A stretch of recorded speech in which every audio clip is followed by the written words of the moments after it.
eu queria dizer para vocês uma coisa. Eu estou até mais à vontade agora para administrar esse estudo, porque dentre os autores que eu pesquiso, né? O pessoal está chegando aí para a aula. Dentre os autores que eu pesquiso, William Hendrickson é um principal deles, Simon Kistemaker também é outro autor muito importante, Martin Lloyd Jones, enfim, diversos autores. Mas tem um autor brasileiro que é da nossa igreja, que é da igreja presbiteriana, que é um doutor, o cara é muito sábio, muito inteligente, muito capaz, que é o Heber Carlos de Campos, né? Então, esse autor, né, pastor e autor, ele, nos seus estudos, ele fala uma coisa muito interessante, que eu gosto muito de, até quero repetir, né? Ele fica muito à vontade de dizer assim, olha, não sabemos tudo. Não dá para responder tudo, nem saber tudo. Mas, outra coisa que ele fala, que eu achei assim, muito importante também de dizer, é que quando você se aproxima de um texto tão importante, tão rico, como o texto do Apocalipse, você tem que ser muito humilde, né? Em primeiro lugar, muito humilde em relação a isso, entendeu? E mais, ele diz uma outra coisa que até eu queria que vocês prestassem atenção, porque não sou eu dizendo, mas é um grande doutor, um grande professor falando, né? Sabe o que ele está dizendo? Ele diz o seguinte, ele fala que de pouco tempo para cá, não faz muito tempo, as pessoas passaram a ter um conhecimento e um entendimento sobre o novo céu e sobre a nova terra. Antigamente as pessoas não sabiam, muita gente boa não sabia, muitos pastores também não sabiam, não falavam a respeito do assunto, né? E por conta disso, muitas pessoas achavam que o nosso destino final seria o quê? O chamado céu. O céu seria o nosso destino final. E aí ele esclarece, não é o nosso destino final. O céu é o lugar que nós chamaríamos de um lugar intermediário. É o lugar em que nós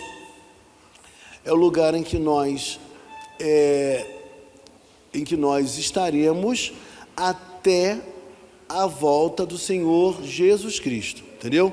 Então, quando Jesus Cristo voltar a inaugurar o novo céu e a nova terra, a igreja virá para essa nova terra, né?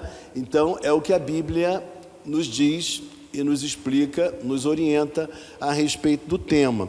Agora, só para a gente ler, vamos abrir lá em Isaías, porque tem tudo a ver com a aula de hoje, não é? Então, vamos ler lá em Isaías.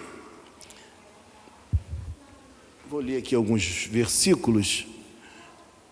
A partir do versículo de número 17, capítulo 65, a partir do verso 17, diz assim, Isaías 65, 17, o texto nos diz assim, na minha versão, eu estou usando hoje a versão NVI, tá? Diz assim, pois vejam, criarei novos céus e nova terra, e as coisas passadas... Paulinho que vai gostar disso aqui. E as coisas passadas não serão lembradas, tá? Jamais virão à mente. Alegrem-se, porém, e regozijem-se para sempre no que vou criar, porque vou criar Jerusalém para regozijo e seu povo para alegria. Por Jerusalém me regozijarei e em meu povo terei prazer. Nunca mais se ouvirão nela voz de pranto, choro, de tristeza. Isso nos leva a pensar em que texto? Apocalipse, não é isso? Nos leva ao Apocalipse. Nunca mais haverá nela uma criança que viva poucos dias e um idoso que não complete os seus anos de idade. Quem morrer aos 100 anos ainda será jovem, e quem não chegar aos 100 será maldito.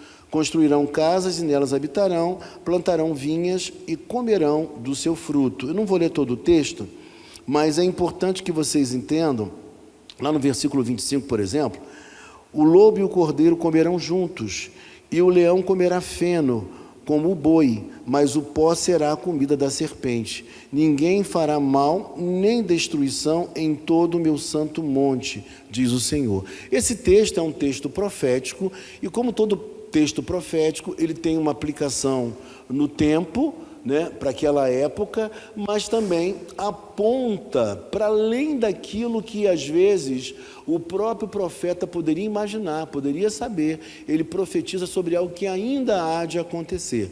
E aqui o texto nos fala justamente sobre o período do novo céu e da nova terra, onde haverá harmonia, onde haverá paz, onde não existirá mais nenhum tipo de sofrimento nem dor.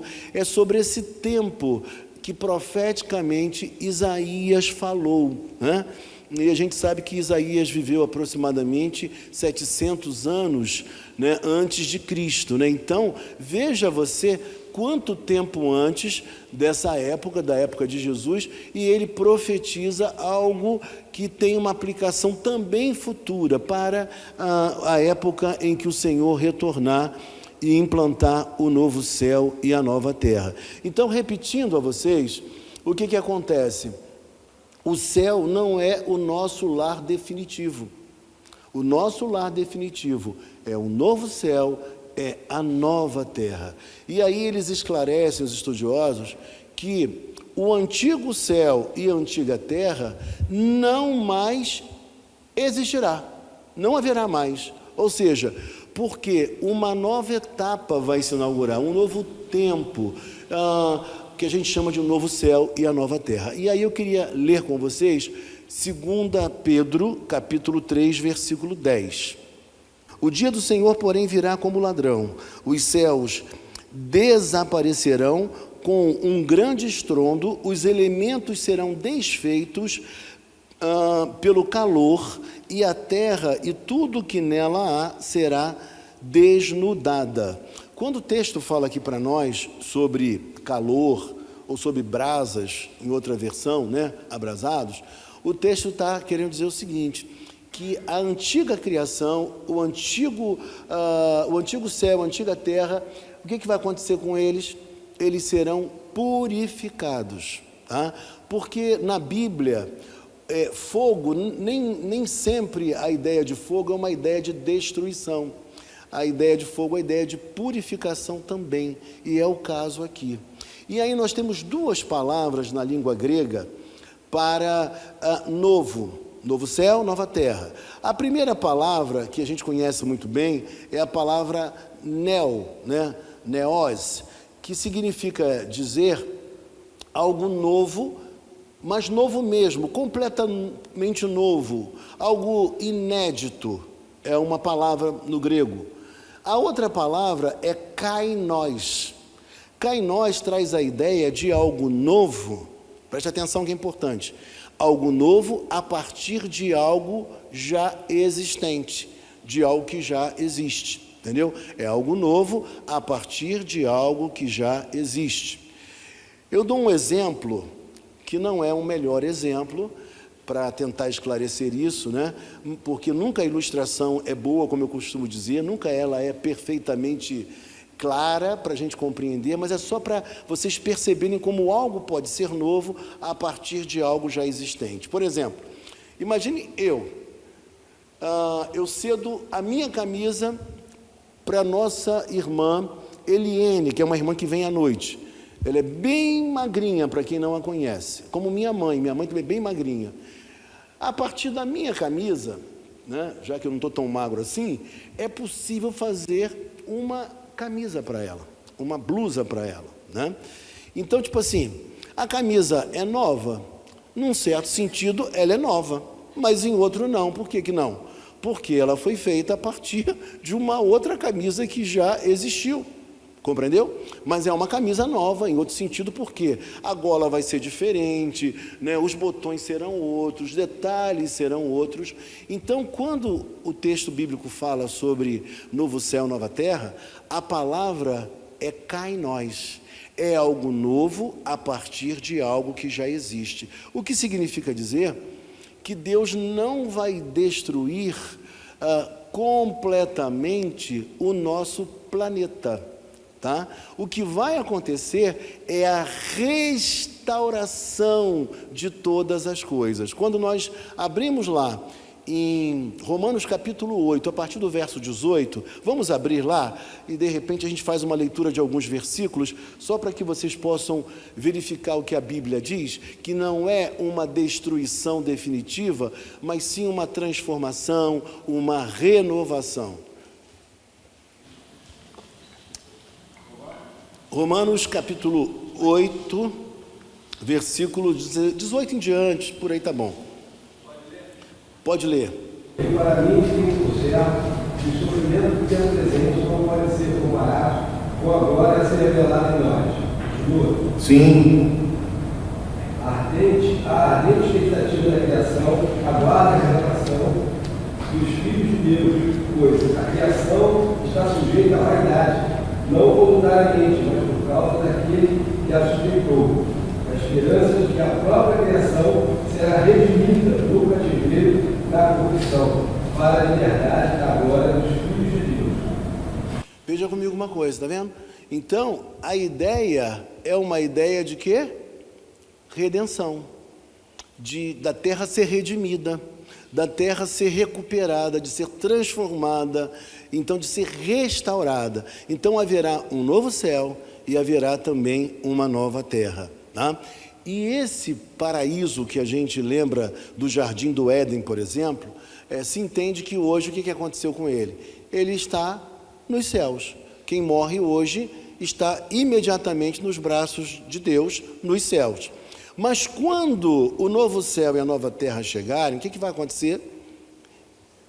Vão ressuscitar. Mas ele virá para onde? Virá de novo para cá, para o novo céu e para a nova terra. Entendeu? Então, novo céu e nova terra virão para cá e não ficarão mais lá. Outra coisa interessante dizer é que não haverá mais distinção entre céu e terra, né? Voltando lá em 2 Pedro, capítulo 3, Isaías aí também abrindo lá para nos ajudar, 2 Pedro, capítulo 3, versículo 10, a partir do verso 11 já nos diz: visto que tudo será assim desfeito, que tipo de pessoas é necessário que vocês sejam? Vivam de maneira santa e piedosa, esperando o dia de Deus e apressando a sua vinda. Naquele dia, os céus serão desfeitos pelo fogo e os elementos se derreterão pelo calor. Todavia, de acordo com a sua promessa, esperamos novos céus e nova terra, onde habita justiça.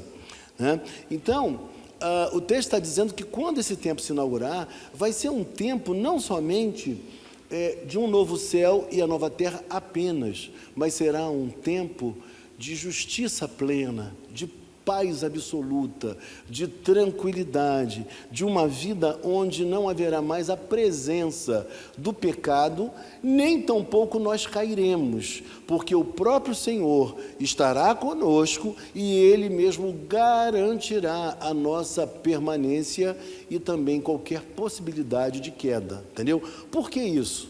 Porque sempre, tanto agora como no futuro, o que nos mantém, o que nos segura é Deus. É Deus quem nos sustenta a nossa fé, é Ele quem nos mantém firmes. No capítulo 21, versículos de 1 a 8, que é justamente o texto que eu quero falar ao coração dos irmãos hoje especificamente, o texto vai nos dizer assim: vi novo céu e nova terra, pois o primeiro céu e a primeira terra passaram e o mar já não existe. Então a visão que ele tem é a visão de um novo céu e de uma nova terra. Nunca perca o foco que essa visão ela era profundamente consoladora à fé dos irmãos do primeiro século. Quando eles tomaram conhecimento desse texto, isso aqui foi profundamente animador para eles, porque vem a certeza de que ainda que morressem, que sofressem, haveria um novo céu e uma nova terra. E o texto quer mostrar para nós ainda que essa nova criação, ela vai substituir a antiga criação, tá? A antiga criação, ela não existirá mais, dando lugar à nova criação. Bom, e assim, Como o corpo será ressuscitado, sem perder sua identidade anterior, da mesma forma, um novo céu e uma nova terra, ele será o quê? Renovado, havendo continuidade e descontinuidade. Vou explicar a vocês o que é isso. Por exemplo, quando nós formos ressuscitados e ganharmos o quê? Um corpo glorificado. O nosso corpo vai ter elementos do corpo que um dia ganhou a terra, que foi destruído pela terra, não é? Ou talvez até em alguns casos cremado, mas haverá uma ação miraculosa, haverá um corpo ressurgindo, ressuscitando, mas com elementos da antiga natureza e da nova natureza, porque será agora um corpo à semelhança do corpo de Jesus. Jesus, depois de ressuscitado, o que ele fez? Ele comeu, né? Então, não será a mesma natureza com as limitações que nós temos hoje. Hoje nós temos uma série de limitações que não ocorrerão mais. Então, esse novo céu, essa nova terra, será da mesma maneira, ou seja, haverá elementos da antiga criação, mas também elementos novos, porque a terra e o céu, eles serão renovados, tá?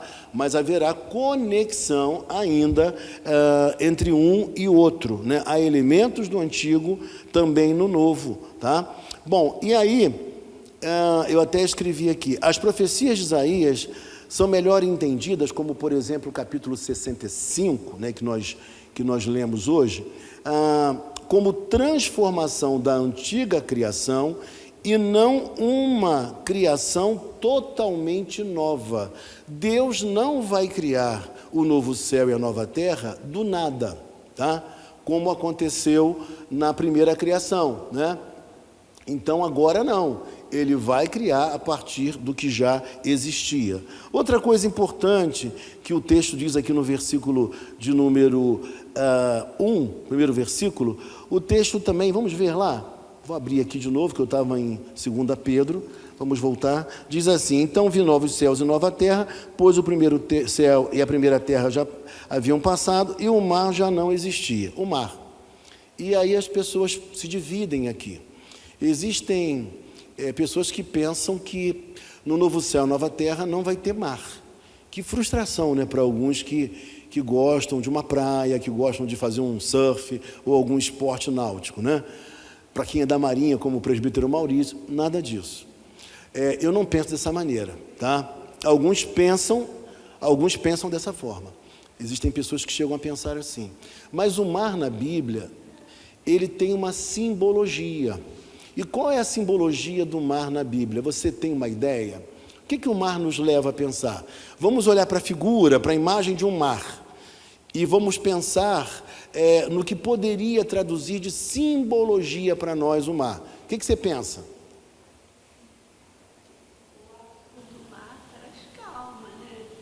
Depende, né?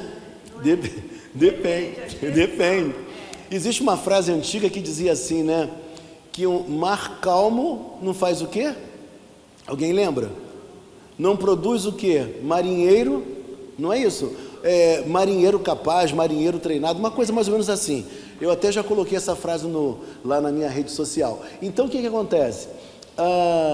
Para a pessoa ser treinada, ela tem que ser treinada, inclusive, no mar bravio, né? Mas o mar, geralmente, ele mostra o que? As ondas. Por mais tranquilas que sejam as ondas, elas mostram uma certa o quê? Instabilidade, né? Um certo o quê? Perigo, né? Tudo isso são símbolos na Bíblia do mar. As tempestades enfrentadas por Paulo, né? O dilúvio, tudo isso, as águas, nos remetem a essa realidade de instabilidade, de insegurança. Tudo isso o mar nos remete, né? Então, na verdade, o que alguns entendem de maneira simbólica, né? Outros entendem de maneira literal, eles entendem o quê? Que, na verdade, o que vai acontecer é que toda a instabilidade, toda a insegurança, todo o perigo já não existirá mais. Entendeu? Então, nada disso vai existir mais. Então, não necessariamente o mar, né, como nós conhecemos hoje, ele vai deixar de existir. E existe até uma passagem lá no livro de Gênesis também, capítulo 18, que fala sobre a perenidade do mar, dos astros, né? Então, não seria uma destruição, né, total, né? Ou seja, enquanto houver terra, haverá mar também. Bom, e aí, outra coisa importante que o mar também representa, as nações incrédulas e rebeldes que causam sofrimento ao povo de Deus. Nós vimos isso lá em Apocalipse, capítulo 17, versículos 1, 2 e 6, nós vimos isso também. Outra coisa que o Apocalipse também nos lembra a respeito do mar também, o lugar dos mortos, né? Então fala de sofrimento, fala de perda, fala de perigo, tudo isso aponta o mar. Então são aspectos importantes da gente falar e da gente dizer. No versículo de número 2, o texto vai nos dizer assim: vi também a cidade santa, a Nova Jerusalém. Aqui é uma coisa curiosa, porque a cidade santa, quando a gente pensa em cidade santa e a Nova Jerusalém, existe diferença entre cidade santa e a Nova Jerusalém? O que você pensa? O que você acha, Ian? Bom, e aí vamos lá então, vamos tentar explicar isso aqui. A cidade santa e a Nova Jerusalém falam da mesma coisa, ou seja, falam do povo de Deus, dos eleitos, dos salvos, né? Então, a visão que João tem, ele vê os salvos, ele vê os eleitos, ele vê a igreja descendo em glória, e aí ele chama de cidade santa e também a Nova Jerusalém. Esse termo serve tanto para nós, que somos crentes, somos salvos pela misericórdia do Senhor, pela sua graça, mas também serve para o local da nova habitação, a cidade santa, o local onde a igreja vai estar, onde nós estaremos. Então, fala da mesma coisa, tanto o povo como também o lugar, tanto a igreja como também o lugar onde nós estaremos. Não há nenhum prejuízo usando um termo ou usando outro termo. É como, por exemplo, quando se falava em Sião. Sião tanto se referia ao povo, como também se referia a Sião, Jerusalém, né? Então, é a mesma coisa. Bom, agora uma coisa importante também, que o texto diz, essa igreja, ela é da parte de Deus, que descia do céu, da parte de Deus, ataviada e como noiva adornada para o seu esposo. Então, aqui a gente tem que pensar que a igreja é completamente diferente de Babilônia, que a igreja que desce, ela é diferente também de quem? Da antiga Jerusalém, é a nova Jerusalém, é uma cidade diferente, é uma realidade completamente diferente. Nós não pensamos como os pré-tribulacionistas, que acham que o templo vai ser restaurado e que o próprio Senhor Jesus Cristo, ele vai reinar de Jerusalém. A nossa visão não é essa visão, né? Não é essa percepção. Nós não acreditamos como eles acreditam, a ideia do milênio, o milênio literal de 1000 anos, nós entendemos milênio como a era da igreja. Outra coisa importante aqui, por que a cidade santa? E aí não é difícil a gente concluir, né? A cidade santa porque agora ela é pura, ela é sem pecado, ela agora é exclusivamente de Deus, é exclusiva de Deus, diferente de Babilônia, diferente da antiga Jerusalém, né? É que o texto mostra para nós. E quando a gente lê também, vamos olhar aqui, Apocalipse 19, versículo de número 7, vamos ver aqui o que diz, eu fiz uma remissão, diz assim: regozijemo-nos, vamos alegrar-nos e dar-lhe glória, pois chegou a hora, o casamento do Cordeiro, e a sua noiva já se aprontou. Para vestir-se foi-lhe dado linho fino, brilhante e puro. O texto mostra que essa noiva, que é a igreja, que somos nós, que embora hoje estejamos em falhas, em pecados por vezes, essa igreja, ela vai ser vestida, essa noiva vai ser vestida. A roupa não é propriamente dela, não há suficiência em nós.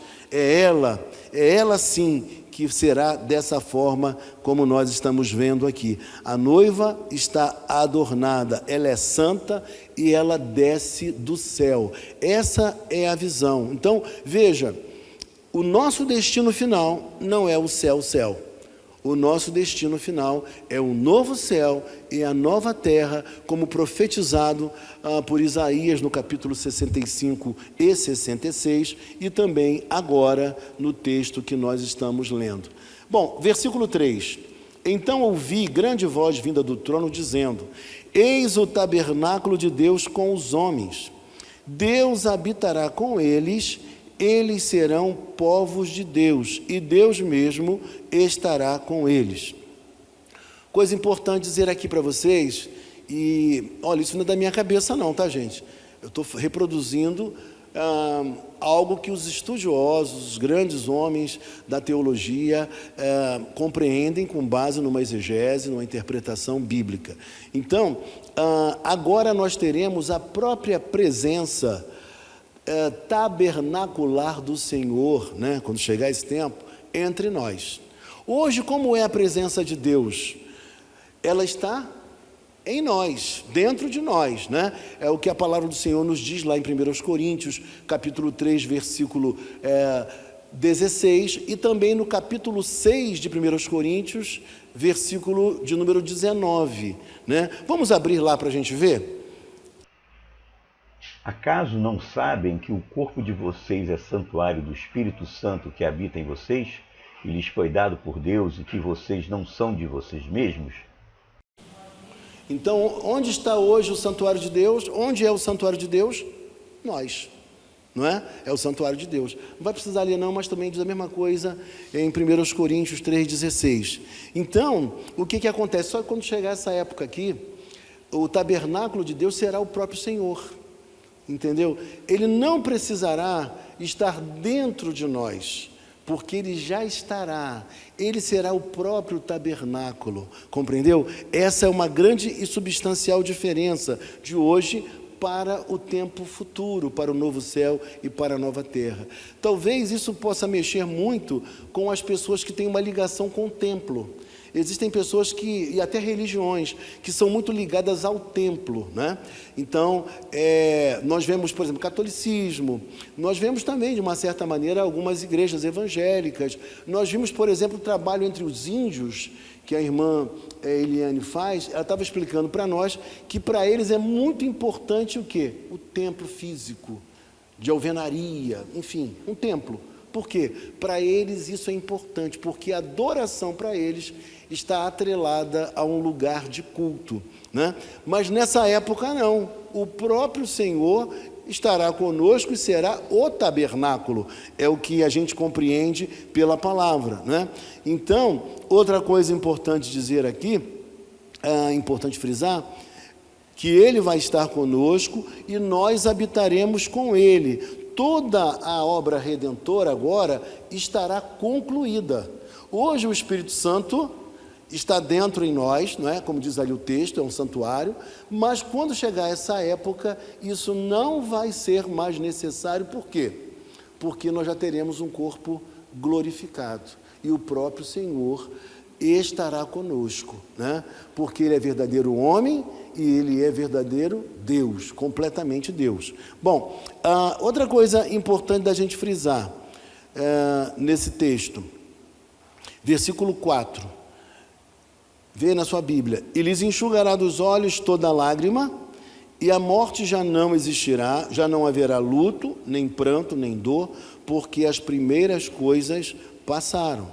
Então, nós sabemos, como diz lá em 1 Coríntios capítulo 15, que o último inimigo a ser vencido, qual seria? A morte. Então, as hostes do mal já foram destruídas, né? Já foram punidas, mas faltava o quê? A morte. Foi o último a ser vencido, né? Mas nós sabemos que quando chegar esse tempo, não haverá mais morte, né? É o que o texto diz. Diz também que o Senhor enxugará todo o pranto, toda lágrima, né? Não haverá mais luto, não haverá mais tristeza.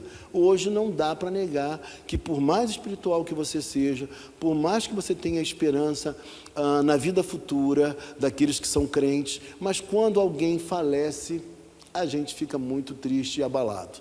Não há como negar, isso acontece com a gente, por mais que nós saibamos do que nos aguarda, nós temos essa certeza também. Eu tenho algumas passagens bíblicas aqui, mas não há necessidade de eu ler, porque o próprio texto, vocês já estão lembrando, 1 Coríntios 15, 26, fala sobre também que a morte não existirá, né? Não haverá nem luto, nem choro, nem dor. Por que não haverá nada disso, gente? Porque a antiga ordem, a velha criação, já estará completamente ultrapassada. Será um novo tempo, um novo céu e uma nova terra. Mas enquanto ela perdurar, a gente ainda lida com dor, com sofrimento, com luto. Essas coisas, infelizmente, né, elas fazem parte da nossa vida, da nossa existência, da nossa trajetória. Não dá para negar. Então, é disso que ele está dizendo para nós. Mas nós estamos falando agora das salvas, porque o que se passou com os ímpios, nós já ultrapassamos nas aulas anteriores, né? Então, já explicamos o trono, tudo que vai acontecer com eles. Bom, e aí, irmãos, tem outras passagens muito importantes aqui. E aquele que está, versículo 5, e aquele que está assentado no trono disse: eis que faço novas todas as coisas. Está vendo? O próprio Senhor está dizendo que Ele fará isso, né? Novas todas as coisas. E acrescentou: escreve, porque estas palavras são fiéis e verdadeiras, né? Então é isso que o texto está nos dizendo aqui.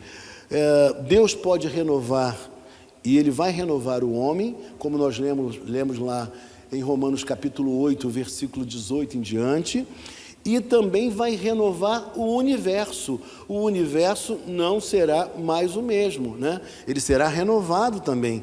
E quando Cristo voltar, Ele fará isso completamente. Então, toda a obra estará concluída. Enquanto isso não acontecer, nós vivemos aquilo que se chama em teologia do já e o ainda não.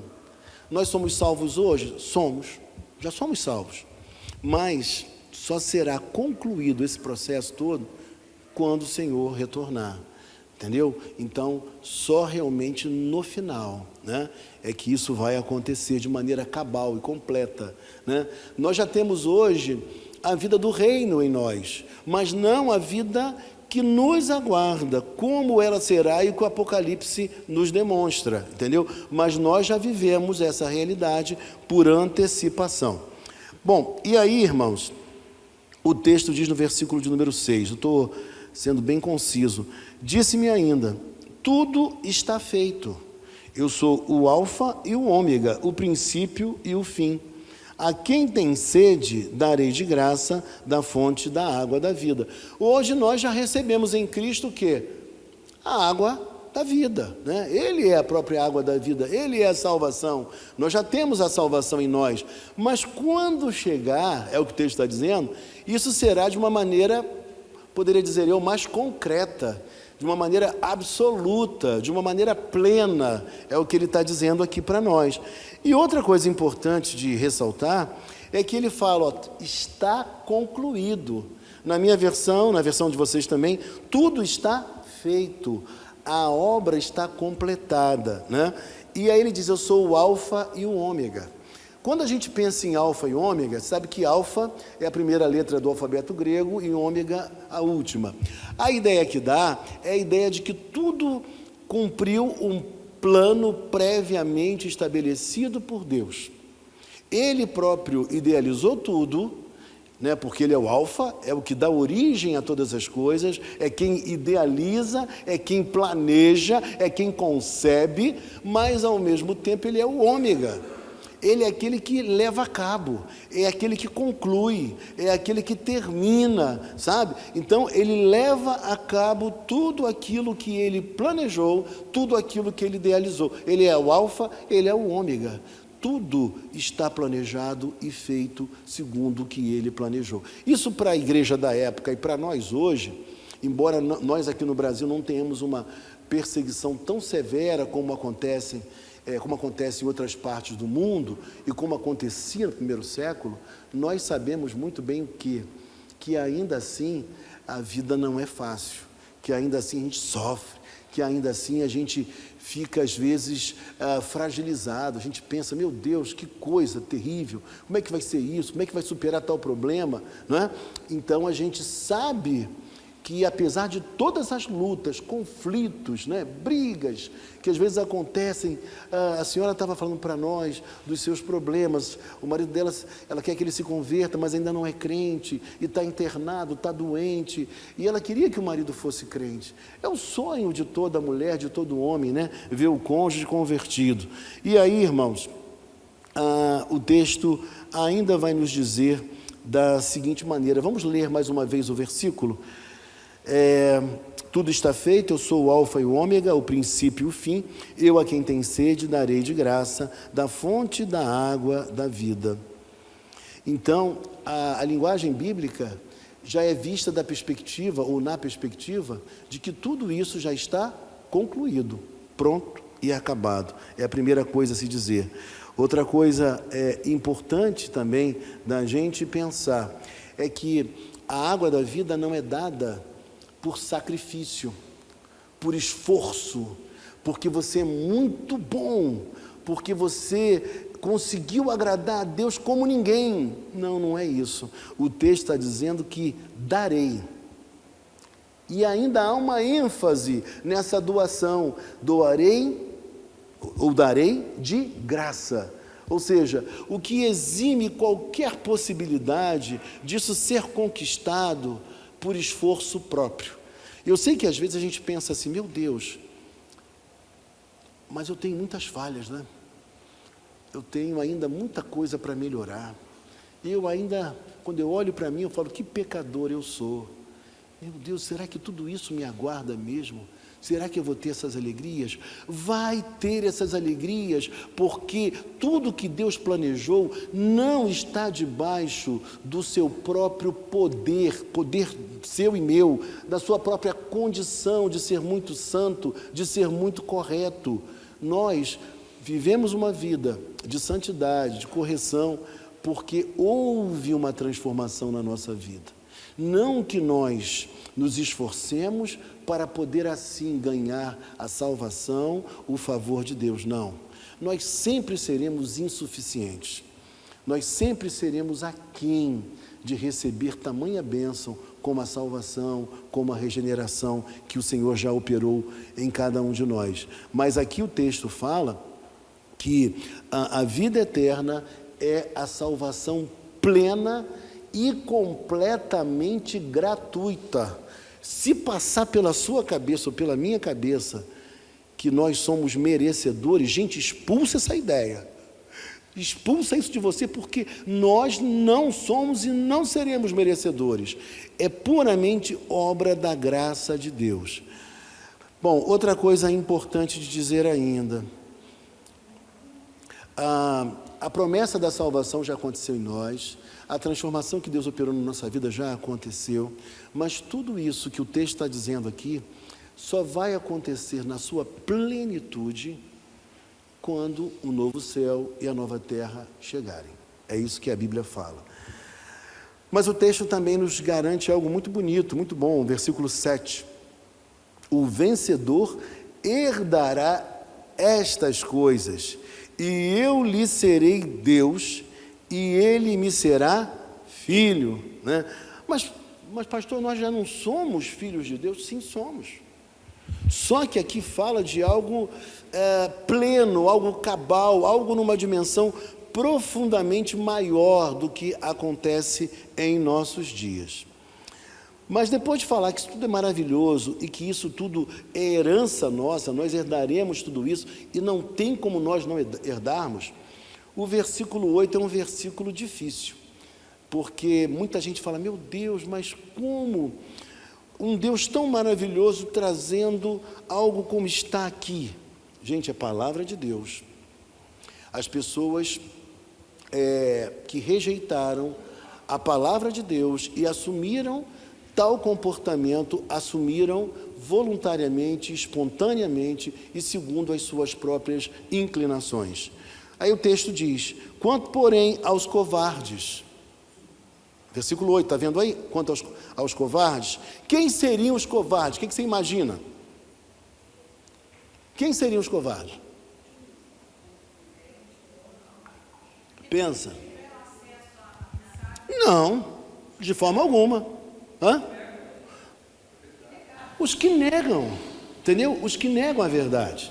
Então, o que ele está dizendo são aquelas pessoas que, por algum motivo, elas disseram assim, não, eu não vou ser cristão não, porque se eu for cristão, meus amigos vão ficar contra mim. No trabalho eu vou ser zombado. Entendeu? Pessoas que agiram dessa maneira, com covardia, ou até mesmo pensaram assim, ser cristão envolve muitos riscos, e eu não quero enfrentar esses riscos, e aí se acovardaram.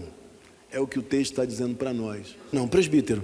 Mas aí, como ele está dizendo, ele está classificando aqui, no caso, várias características de pessoas, mas aqui ele já não está definindo as pessoas que foram julgadas, e agora ele está esclarecendo que essas pessoas agora também serão, como vai dizer lá no final do versículo, que serão lançados nesse lado. Sim, claro. Então esses igual ele estava dizendo ali, embora às vezes a gente, às vezes com vergonha até de falar, mas os salvos, eles não estão inseridos. Não estão inseridos de maneira alguma, não, bem esclarecido. Os salvos não estão entre esses aqui. De forma alguma, né? O que está falando o texto é o tipo de comportamento, de atitude, de posicionamento que pessoas tomaram durante a história por não abraçar a fé em Cristo.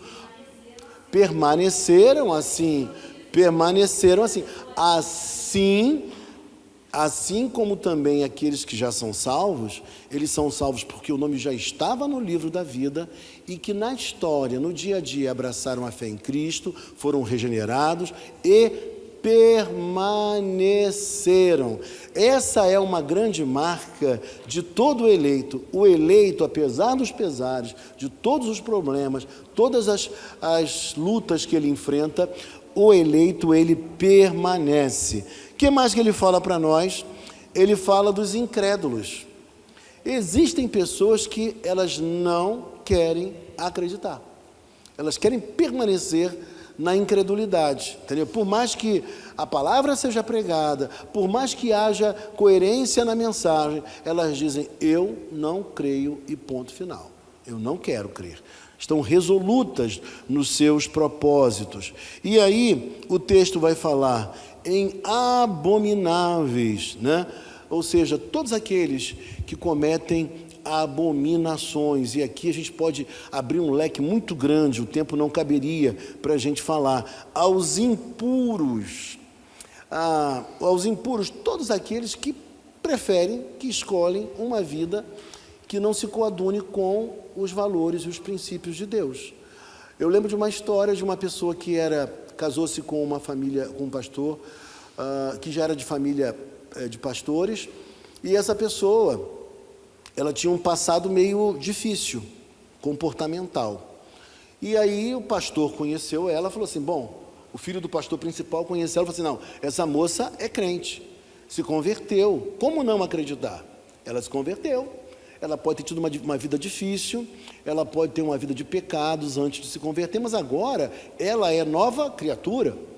Mas aí, só que aquela pessoa não permaneceu, não deu frutos depois de conversão. Aí o que aconteceu? O pastor, o filho do pastor principal, abraçou a moça, e inclusive com o filho dela, sabe? Cuidando do filho dela como se fosse o próprio pai, né? E depois de um certo tempo, ela se desviou da vida cristã e se afastou, começou a viver outra vez no mundo. cometendo as mesmas práticas que cometia antes, vivendo fora do padrão de Deus, e isso veio até gerar uma consequência muito danosa para o próprio pastor, o filho do pastor. Então foi algo terrível. Então são pessoas que a gente observa que passam a viver uma vida completamente impura porque desejaram, porque quiseram, não encontravam prazer em viver na casa de Deus, nos princípios de Deus, dentro de uma família cristã. Ou seja, o rapaz acreditou na conversão dela, o rapaz cuidou dela e do filhinho dela, e a pessoa fez o que fez, entendeu? Então, a impureza, o comportamento impuro, o estilo de vida contrário aos valores do Evangelho. Eu pulei aqui, mas o texto fala em assassinos, né? Por que a palavra aqui é assassinos? Porque é a melhor palavra mesmo. Na sua também está assassinos, não é? Por que assassinos? Porque existem casos em que a pessoa pode até vir a matar alguém, mas involuntariamente, né? Por exemplo, já contei para vocês um caso de um rapaz que atropelou uma pessoa bêbada. E aí depois ele foi inocentado. Mas ele carregava um peso muito grande na mente, porque ele achava que Deus estava muito magoado com ele, que embora inocentado pela justiça, mas ele havia incorrido no mandamento não matarás. Ele havia matado alguém. Aí nesse dia eu estava dando um estudo na igreja dele, e eu estava falando sobre os 10 mandamentos. E aí quando eu falei sobre os 10 mandamentos, eu falei assim, olha, a ideia aqui é não assassinarás, porque a gente pode, por exemplo, assassinar involuntariamente, a gente pode assassinar, de repente, ou matar alguém, matar alguém involuntariamente, a gente pode matar alguém, por exemplo, numa guerra, você defende o seu país, e aí você foi convocado pelo seu país para ir à guerra, e no combate, de repente, você matou alguém.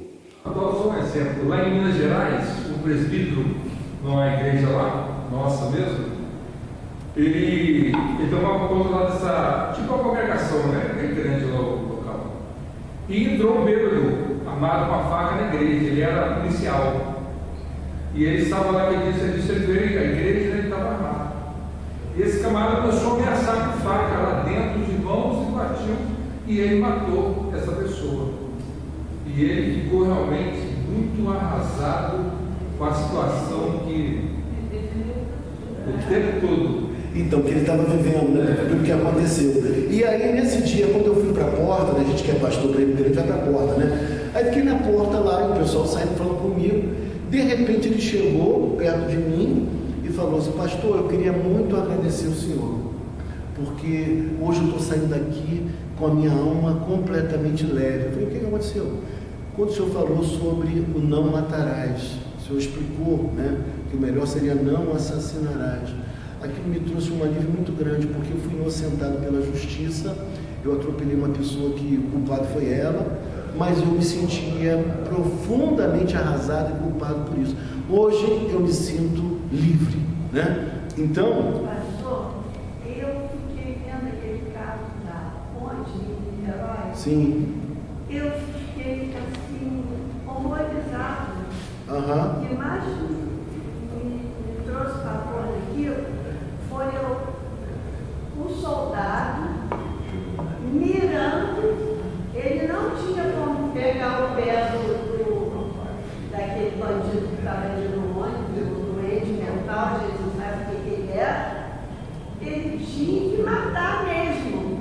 E eu na televisão eu vi ele mirando, abaixado, para matar. Aí eu fiquei pensando, meu Deus, esse homem, como que esse homem vai ser julgado por Deus? É a profissão dele.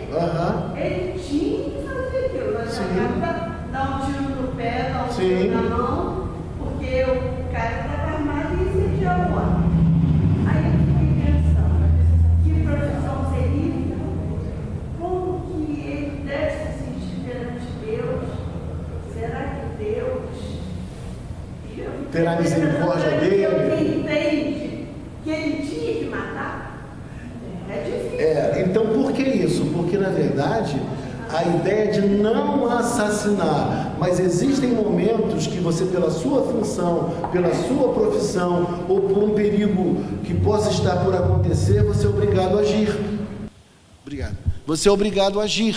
Imagina alguém entrando na minha casa querendo fazer um mal à minha mulher, ao meu filho, à minha filha, coisa que o valha, né? A gente age em legítima defesa, não é verdade? Então seria um absurdo se nós estivéssemos condenados. Então a lei já previa essas possibilidades, entendeu? Bom, e aí o texto depois fala de um outro grupo de pessoas também, são os chamados feiticeiros. E aí são pessoas o quê? Que consultam os mortos, que fazem quiromancia. O que é quiromancia? Leitura de mãos, né? Consulta dos astros. Tudo isso a gente sabe que envolve feitiçaria. Então quem se prende e continua na prática de feitiçaria também está dentro desse grupo. Isso nos leva a ter um cuidado muito grande. Desculpe eu falar isso, eu creio muito no poder de Deus, eu creio nas manifestações de Deus em alguns casos, de forma especial. Deus age às vezes, de momentos singulares, mas não dá para aceitar algumas práticas que beiram ou que pairam ao espiritismo de algumas igrejas evangélicas. Então a gente tem que ter muito cuidado com isso. A gente crê que Deus tem poder, que Deus cura, que Deus abençoa, mas aceitar algumas práticas é algo que requer muito cuidado, porque além de ser pecado, isso cria uma categoria de crentes superdotados, hiperespirituais, como se os outros não fossem, e gera uma dependência do crente, que ficam buscando essas pessoas poderosas, que profetizam, que falam o que vai acontecer. Meus irmãos, a Bíblia é a nossa maior revelação. E tem gente que vai à igreja só para isso. E diria mais a você, inclusive, tem igrejas que o centro do culto é isso. Tem que ter uma palavra profética. Todos vão já esperando, não a pregação, mas esperando a palavra profética, né? Isso não bate com o cristianismo, com a Bíblia. É algo terrível. Perfeito, o Sérgio falou aqui, as pessoas acabam por buscar o milagre ou a bênção, e não o Senhor que faz o milagre e que traz também a bênção, que traz também a vitória. Fala, minha irmã. Já ouvi falar.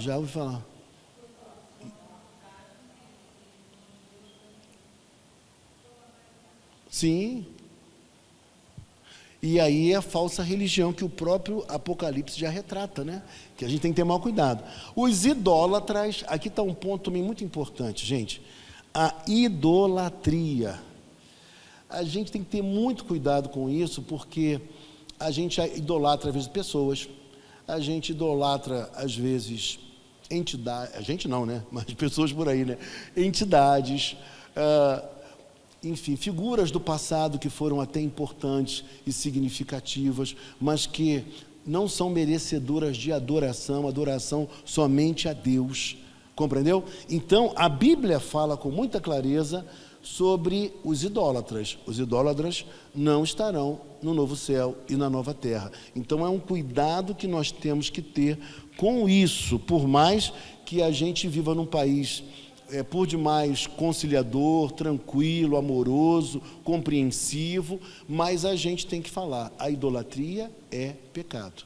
Nós não estamos falando contra as pessoas, mas estamos falando a favor das pessoas, tá bom? E para finalizar, o texto fala para nós também que todos os mentirosos, irmãos, todos os mentirosos, esse aqui é um ponto... esse ponto aqui, olha, esse ponto aqui é muito sério, porque existem pessoas, irmãos, que pecam de maneira contumaz. Existem pessoas que elas não falam a verdade de jeito algum. Então, às vezes também, existem situações que nós preferimos o caminho mais fácil, né? Às vezes a gente pensa, não, o caminho mais fácil vai ser eu mentir, eu não falar a verdade. Bom, mas finalizando, irmãos, Versículo de número 8 foi o nosso último versículo de hoje, mas essa realidade não se aplica aos cristãos que são eleitos, salvos, predestinados. Semana que vem, se Deus quiser, a gente vai continuar mais um pouco, e aí você vê como a mensagem do Apocalipse é uma mensagem esperançosa para cada um de nós, para todos nós cristãos.